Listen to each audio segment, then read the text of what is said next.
Alright guys, what you guys are seeing is Metro Redux. We are playing it. I'm Naomi Kyle. Welcome to our Let's Play with Will Danger Powers. Is that your name? That's close enough. I like to put in the danger there, so it's like part of your Twitter profile. Yeah, it's like, well, it's a call out to old Austin Powers movies, which is great. Which were awful in my childhood. I was like, will they ever stop making these movies? Really? Well, it's just like... Because your name's Will Powers. Yeah, my name is Will Powers. That's great. Thank you for pointing that out. It's great. It's great. You know, we like to tease you guys out here on IGN. We don't keep anything a secret. You are Will Powers, and you're a dangerous person. It's great that I hear sirens outside the building as we speak. But yeah, like you said, we're checking out Metro Redux, which we just recently put out. This came out August 26th, yes. and we are streaming this on the 1-month anniversary of the release. That's right. You guys probably don't. You guys will probably watch this a few days out, but yeah, it's 1 month now that it's been out, and it's a game that you should check out if you haven't already. I've been telling Will just before we started recording this how I love the look of it. I love the story elements. I love that it's kind of this post-apocalyptic world. A lot of dangerous things happen, and yeah, just Will, why don't you tell us a little bit about what you got? Oh, am I missing something? Yeah, here? you gotta grab something. He's waiting on you. I missed up some little items here. You were busy talking. I was busy talking. So now you know that we are actually playing the game, yes. Despite not being able to see us. We are actually playing in front of you. But yeah, so a little bit about the game. Metro is based off of a series of novels by Dmitry Golovsky. I'm terrible at butchering it. I'm great at butchering his name. I'm horrible at pronouncing it. But he's so it's based off a series of Russian novels, and what they're known for is creating this really dark and abysmal atmosphere. Yeah. So basically, they created this world where it's set after a nuclear winter, where the world of Moscow has been completely nuked in the year of 2013, and you're experiencing the world 20 years after. Right. So all of humanity has been forced down into these metro stations to live and survive because the surface is just overwhelmed by radiation, and it's caused all the creatures to turn into these monstrosities that are attacking you right now. Yep. They're like gorilla rat things. You can melee them. That works really well. Oh, what was the melee button for this? You push in the right stick, I believe. Right stick. All right. Let's try some. Yes. There you go. Oh, right in the butt. And then he's meleeing you right back. So I think he was listening to me talk. He heard you. He's like, I'm not letting this guy get away. I wasted all my ammo. Something else. But yeah, so Metro Redux, it's a compilation of Metro 2033 and Metro Last Light. So it's both games and all of the content that's ever been released in the Metro series. So all the DLC. And they made all that DLC and all the Ranger mode, which strips away the HUD. So it makes it even more immersive.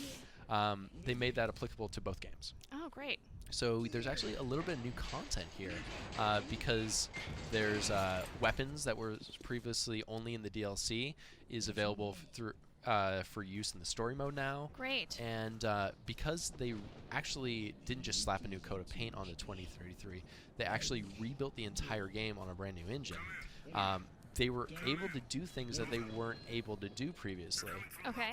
So one of the things that they're able to do is bridge levels. Oh. So previously there were 2 different levels that you'd have to open a door and it would start a loading scene and it would start the next chapter.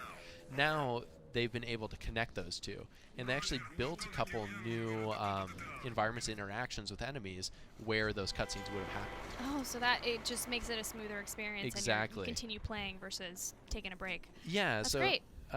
So yeah, that's one of the things that new gen hardware has afforded the developers is they've been able to create something which is already like hailed as being immersive and just made it even more so. Oh, that's so great. And I mean, I just talk about this world, like how devastated it looks right now, because it's been years of this. Yeah, it's 20 years into this nuclear winter. Yeah, where and there's creatures now living outside. There are creatures. It's like not like the soft, cuddly ones that we're used to seeing.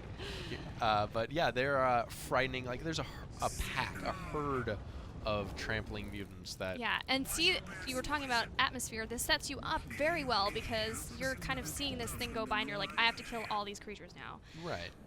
You're about to be swarmed, and it's not going to bode well for you here. It won't bode well at all. And I had to change the filter just now because it got used up One of the too cool much. things that, like, they've made a lot of improvements to 2033 because of all the learnings that 4A, the developer, had after Oh my last gosh. light. I'm being Oh, attacked no. from behind. Oh no! But it's okay, it's a cutscene. Yeah, so one of the cool things they did is just different UI improvements. Yeah. Which is, I mean, it sounds like something that's very subtle, but it makes a load of difference when you're in this world. So there's like a mask swipe where you take your hand and you wipe the moisture and the water off of your mask. Mm-hmm. So that was in Last Light. They brought it over to 2033. There's different elements on your watch that indicate whether you're being spotted by your enemies, Okay. and it also has a timer for your air filter. So they made a lot of improvements from their learnings and applied it to both games. So this is like the full Metro experience in a way. exactly, this is Yeah. everything that's ever been released in the universe on one disc. That's great. I mean, we were just talking also about the studio. Yeah, so that's one of the things that a lot of people on the internet have they've come up to this conclusion that because of this war-torn, devastated landscape that 4A, the developer, is in Kiev, that they've been able to create this depressing, dismal experience Right. based on their own surroundings. And actually, the developers recently opened a new location in Malta, and moved a lot of their development there. And the internet responded saying that they won't have that devastation around them. How will they be able to make these same Oh games? no! They won't have the same inspiration. Yeah, so to speak. exactly. So it's kind of a funny way that the internet reacts to Yeah, news. of course. But yeah, it's good because now 4A has 2 studios that they're operating out of. Oh, well, that's great. We were looking at the detail of this world. Look around, guys. This is like really cool. Posters of Metro. Yeah, so You have something to share with me about yeah, this, so don't you? this is if you look on the other side of that lamp right there. Right this here. is actually says Metro2035.com. I want to believe. So it's kind of a teaser for the novels because Dimitri has said that he's working on the next novel in the series because he released 2033, and obviously the video game 2033 was an adaptation of that. And then he released 2034. Mm-hmm. Last Light. It's not a direct adaptation because the plot doesn't conform well to a video game. Right. So it takes a lot of plot notes and inspirations from it. And makes its own little story out of it. Exactly. It takes its own artistic liberties. But it's kind of cool that you're looking at a book there's right a there. book right there. So they Metro take 2033. Yeah, they take inspirations Or 34. yeah, from the real world Yeah. and put them into this world. That's really great. And look, guys, you can turn off the light. Isn't that great? Next gen There's is a lot of here, cool interactions Naomi. here. Next gen is here. It is here, guys. can Press turn- X and you can play guitar. This Yes. is the future. Did we talk about the morale, the kind of dark side and light side of the game? No, yet? Okay, it's we can probably maybe one of touch the, on one of that the a bit. coolest things that I like about this game because there are subtleties. The game's all about subtleties because Mm-hmm. Where multiplayer-driven games are more about in-your-face experiences, and it's hard to tell story in multiplayer experiences. Ah. So because you tend to just jam X and skip through cutscenes. Yeah. So Hey, guys. one of the great he's just staring at you. He said something though. He Yeah. was like hi or something in Russian. You're like, I don't know. Excuse me. Excuse me. But yeah, one of the cool things that single-player games afford you is that they allow you to tell stories because that's the reason that you're playing games is to get an experience. And the story is told through a lot of subtleties. So like the morale system where Infamous, which I love, has a very blatant black and white morale system. This game it's very subtle and you wouldn't even know that there was a morale system unless you kind of researched it beforehand. Right. So there are different choices that you can make. Like interacting with the citizens in the world will give you positive morale. Deciding whether certain enemies live or die will give you positive morale. And there are endings that accompany each one. Got it. But neither ending changes the game too much. There's just one ending that's canonical, I guess is the right word. That. It's according to canon. So There you go. sure. That could work. Yeah, let's go with that. But oh, look, a collectible. Look at that. It's flashing. Get it. I have really bad OCD. I have a new note. Yeah, well, you know, I think as gamers, it's kind of a part of Yeah, that's like that's what why we learn. I don't go to raves, because I want to pick up anything that's flashing. Oh. I'll make note of that. I won't Yeah. invite you to my next rave party, which I totally don't have rave parties, guys. Never. Spoiler, she does. Oh. I always do. Yes. Every single weekend. But yeah, but yes, this world is not like a rave. See, It's look not. at that segue. You are good with this guy, Will Powers. Follow him on Twitter, please do. Did you already mention your handle? Will J. Powers. Will J. Powers. He's got a genius mind. He knows the segues. I wouldn't go that far. But yeah, so one of the cool things, like, just before we wrap up here, Yeah. is it's such a deep and immersive world because it's based on a novel. So they're able to take elements of that rich immersive world. So you're in this metro system, and there are all these different factions that have taken up different residencies within there. So there's like the Fourth Reich, which is sort of a neo-Nazi faction. There's the Red Line, which is a super hardcore Soviet faction. There's the Rangers, which is the one you're aligned with.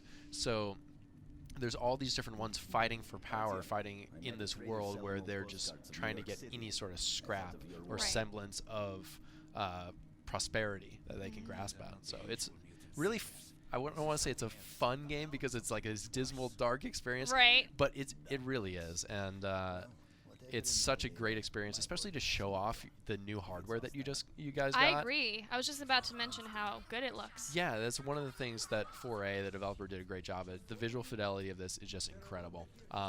Both versions on PS4 and Xbox One are running at 60 frames per second. It's a really pretty game to show off to your friends. Well, there you guys have it. I mean, it's a beautiful game. We have been enjoying our time playing it. Will has a Twitch channel, or Yeah, it's more so for Deep Silver. Yep. If you guys want to check out more gameplay, we run gameplay for all of our upcoming games. We've done all of them leading up through Metro, and we will continue to do that for other games that come out: Saints Row, Dead Island, and Homefront, and those alike. So check us out. We are twitch.tv/deepsilver. Oh. Yeah, so check it out, guys. Will is an awesome guy, and we've been having fun playing this game. Cool. I'm gonna try to focus on killing these guys coming through the vents up here. But stay tuned for more on Metro, of course. It's a great game, and if you haven't played it already, check it And out. most importantly, Oh my goodness. it is only $50 as a next gen game. Yeah, and 50 hours of content. $50 for 50 hours. It's worth it. It's so worth it, guys. So check it out. And for more on this stuff and more of me killing bad guys, stay tuned to IGN.